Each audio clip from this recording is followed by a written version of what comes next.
Right, so this one's a little bit more serious. It's quite a O- long one. Okay, let's get the old Um, serious cap on. this is the death and disappearance of the Jamison family. October 8th, 2009, Bobby Dale Jamison, who is age 44, Sherilyn Leanne Jamison, age 40, and Madison Stormy Star Jamison, age 6, disappeared in Eufaula, Oklahoma, where they lived, and was last seen by a man who lived in the mountains. The man told the authorities that he saw the family, but nobody else was with them at the time. The Jamisons were near that area of the mountains to check out a bit of land they were looking to purchase. They planned to live on that land, this is weird, with a storage container. So they wanted to live on this land in a storage container. Right. 8 days after the disappearance, on October 16th, the first major case occurred. The Jamison family truck was seen near enough a mile away by two hikers from when they were last seen. The truck was still locked.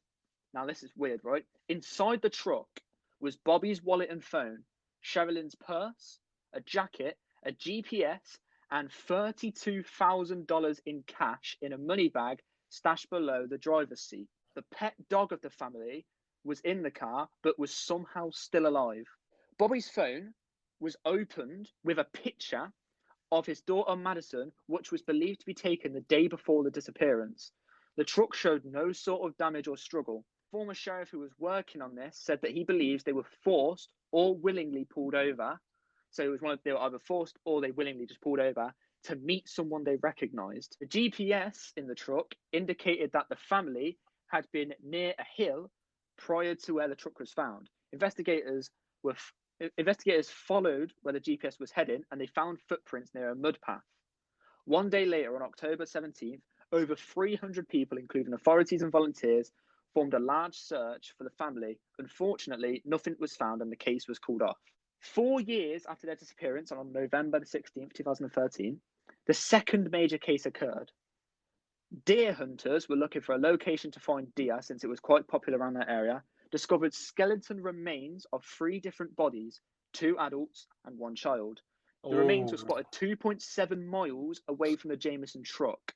So I'm just going to stop there. So they've done a search, right? And they went yeah. all over this place with 300 people and they didn't find these 4 years ago. They've only just turned up now. An extensive search of that area found shoes, clothes, adult teeth, and adult arm and leg bones, and bone fragments. The bones were then confirmed as the Jamison family. They had no clue how long they was out there since the remains wasn't found from the initial search, and the cause of death is unknown for all three members of the family. So this is a bit of background on Bobby and Sherilyn. They both weren't working at the time, before their disappearance, Yeah. due to disabilities. They were receiving disability checks. Bobby was in a car accident prior to all of this, what caused his disability, which we'll come back to later. The mother of Sherilyn said that she was unsure of any connection between the car accident and the $32,000 in cash found in the car. No one knows where that money came from. There is footage from the day that they left their house from a security camera. This is where it gets weird, by the way. The two parents are making silent trips from the house to the car. The way they was walking was described as trance-like, according to police. There are times in the video where they just stop and stare. The two did not Uh, communicate at all during this. uh, On the day the family vanished, It took them an extremely long time to load the truck. They made 30, 40 trips, it seemed like. They changed clothes several times. the sheriff called in a psychologist to analyze their bizarre behavior. The psychologist watched them going back and forth and automatically told me drugs. They were taking things that they'd put in the truck and putting them back in the house and then taking them back from the house and putting them back into the truck. They never interacted with each other the entire time they were doing it. Police struggled to eliminate scenarios in this case because each scenario was very possible, but they also cancelled each other out, making it very difficult to figure out which way it went. This leads to 5 possible theories. The first theory is quite a simple theory, is that the family got lost in the woods and died of hypothermia and exposure. The area they went missing in was experiencing heavy rain, but apparently was not strong enough to cause their death. The second theory is a murder-suicide. So a double murder-suicide. The investigation led to find a suspicious letter that was 11 pages long, according to one report, and was found in the truck. The letter was a hate letter written from Sherilyn to Bobby, where she accused him of being a hermit. Another letter that mentioned death was found in the family home. Police said that they were a family obsessed with death, which we will go more on later. Lovely. In another theory. However, Sherilyn's mother has said that they were both really good parents and wouldn't put Madison at harm. The quote her mother said was, "Like I've said from the beginning, I think somebody killed them. There's no way Bobby and Sherilyn would have let anything happen to Madison unless something had happened to them." Third theory is probably, I feel like this is the closest one. But yeah. All right. The third theory is that they were murdered by Bobby's 67-year-old father, who was named Bob Dean Jamison. This is going to get confusing because the son's called Bobby and the dad's called Bob. Or Bob Dean. So Bob Dean, just to remind you, is the dad of the dead man. Yeah, right? yeah. So 6 months before the family disappeared, Bobby declared a protective order against his father, Bob Dean. Apparently, Bob Dean threatened to kill his son and family on 2 separate occasions. Bobby also claimed his father hit him with his vehicle on November 1st, 2008. Bobby also claimed that his father is a dangerous man who thinks he's above the law, getting involved with prostitutes, gangs, and meth. Bobby mentioned how himself and his family are scared for their life because of his father. The judge dealing with this denied the protective order on May 18th, 2009. Bobby was also in the process of suing his father during the disappearance. This is because Bobby used to work for free at his father's gas station.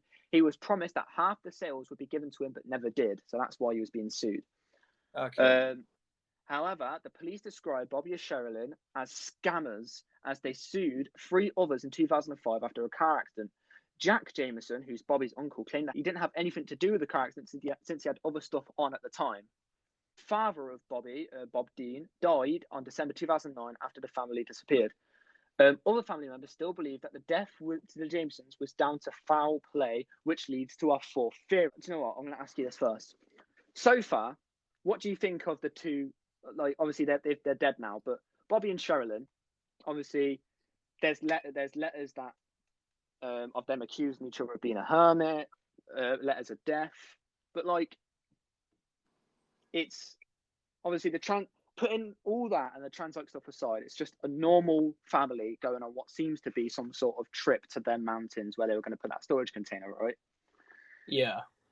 So if I told you that they were potentially murdered by a cult, would that freak you out a little bit? What the fuck? Right. So Sherilyn's mother believes that a cult murdered the family. She said that the cult had a hit list and Sherilyn was on it. Sherilyn's close friend Nikki said she received a phone call from a random woman who was in a white supremacy group who had a book of people that were problems to the cult. She said she used to search up the names on the internet if she could remember the names when she got home.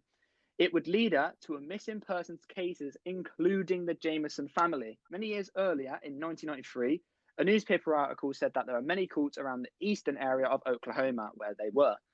Right. It's also known that a witch Bible book was found in the Jamison household. A pastor, the priest Donnie, was familiar with the family, claimed that Bobby told him he had a satanic Bible. What the fuck? Right? So it just keeps adding so up. far, it's just a weird family. Graffiti was found on the storage container they were going to live in, which said this: 3 cats killed to date by people in this area. Witches don't like their black cats killed, right? The family also claimed that they had ghosts in their household. Bobby apparently called the pastor and asked for special bullets that can kill ghosts. The fifth and final theory is drug involvement. People believe that the disappearance was because of a drug deal gone wrong, explaining the $32,000 cash in the car. The footage of them in a trance-like state can also explain this, but police say there's no evidence to back it up, but it's something they cannot rule out. However, why would they take their daughter and dog on the drug deal with them? Police said that there were no suspects in this case at all, and there are so many different leads that they all point in different directions. People also believe, right, that the reason why they took the car and the family, the dog and the daughter, was because $32,000 wasn't enough. So they were going to trade the 6-year-old daughter and the dog. Oh my. So you're going to go buy some meth and $32K isn't enough in cash. So you give up, you're going to give up your daughter and dog. But then why would they leave the dog in the car?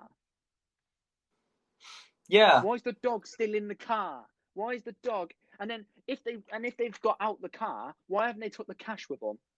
Yeah, they didn't take the dog or the cash. They just took the daughter. What? This is no. Yeah. This is another confusing one. This is obviously they were all found dead. Well, their bones were found. Their literal bodies weren't found, but their bones were. But that is the death and disappearance of the Jamison family.